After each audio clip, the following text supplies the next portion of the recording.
Jumpa lagi dengan Cikgu Ji. Hai!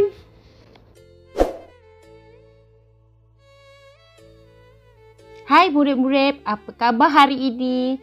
Hari ini kita belajar teknik membina ayat berdasarkan bahan grafik. Untuk pengetahuan murid-murid, bahan grafik boleh berbentuk gambar tunggal, gambar bersiri, graf, carta pie dan juga peta minda.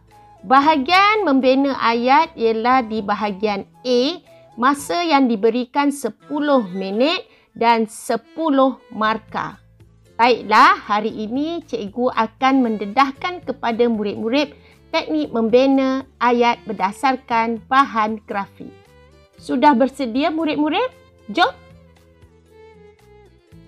Murid-murid, hari ini kita belajar membina ayat bahan grafik iaitu gambar tunggal. Sebelum kita membina ayat, kita hendaklah membaca arahan terlebih dahulu.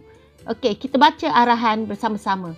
Gambar di bawah menunjukkan aktiviti gotong royong yang dijalankan oleh penduduk setempat.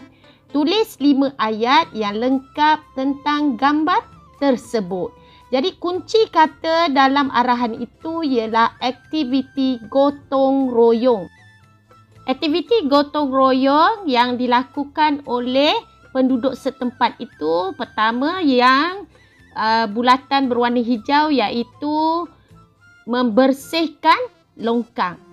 Aktiviti yang kedua bulatan yang berwarna ungu memasukkan sampah sarap ke dalam beg plastik.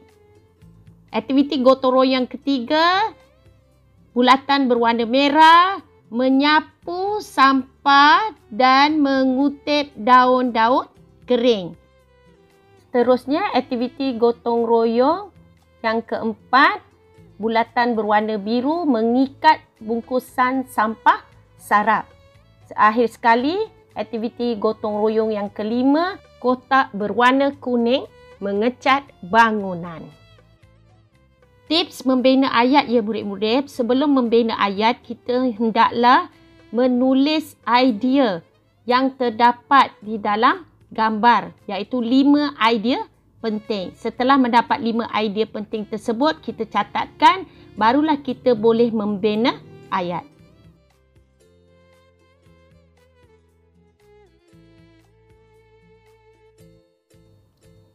Seterusnya murid-murid, Cikgu Ji memberikan teknik bagaimana kita boleh mendapat 10 markah di bahagian A, membina ayat.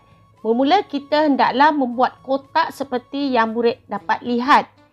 Bahagian pertama kotak ialah siapa, kemudian buat apa dan penjodoh bilangan, yang, kata hubung, kata sifat atau adjektif. Seterusnya ruang di mana menunjukkan tempat. Setelah itu agar atau supaya atau untuk iaitu kata hubung. Murid-murid boleh pilih salah satu yang sesuai digunakan dalam ayat tersebut. Dan akhir sekali tujuan ataupun untuk apa. Pun begitu juga murid-murid boleh pilih tujuan ataupun untuk apa yang sesuai murid-murid gunakan untuk menulis ayat. Baiklah murid-murid, sekarang kita terus memulakan cara atau teknik menulis ayat. Okey, kita tengok kotak. Siapa?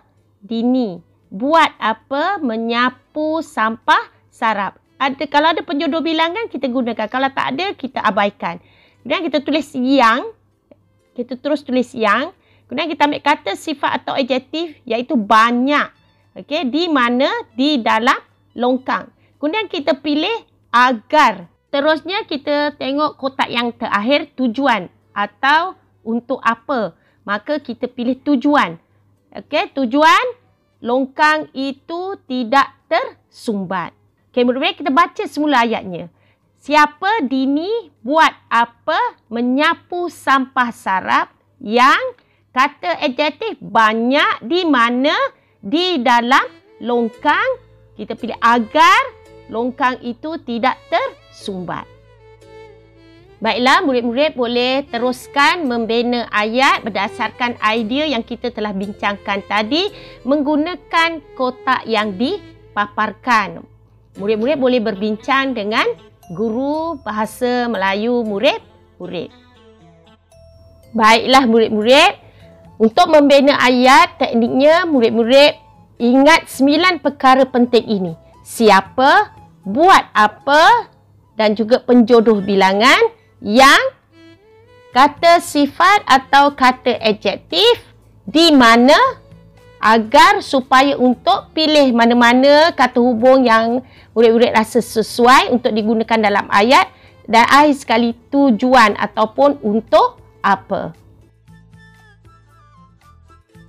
Baiklah murid-murid, jika murid-murid rasakan teknik ini sesuai untuk digunakan dan mudah difahami, gunakanlah, praktikan, dan akhir sekali cikgu ucapkan selamat mencuba teknik ini dan semoga murid-murid dapat skor A dengan perfect 10 markah di bahagian A.